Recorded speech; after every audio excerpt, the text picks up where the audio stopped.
In focus is AGS Transact, and yesterday at ET Now we had mentioned about the stock and why the reasons were there where the stock was falling. Of course, there was a default announcement as well regarding the statutory payment of dues.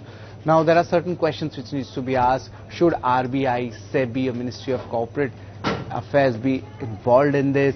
Because there might be a systematic risk coming in when it comes to the ATM operations. Also, ATMs are getting dried. That's what complaints have been coming in from across the social media as well as reported by the newspapers.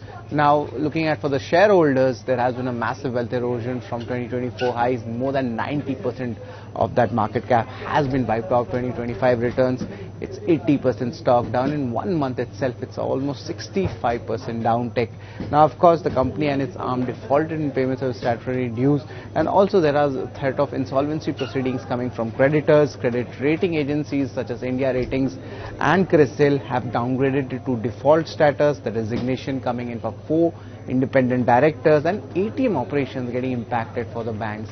Current debt level stands at roughly 726 crore rupees for this company, mainly coming in from SBI and Axis Bank. But the greater problem, the systematic risk, which might not affect the shareholders but a common person, that is that the widespread disruption is happening with the ATM transactions.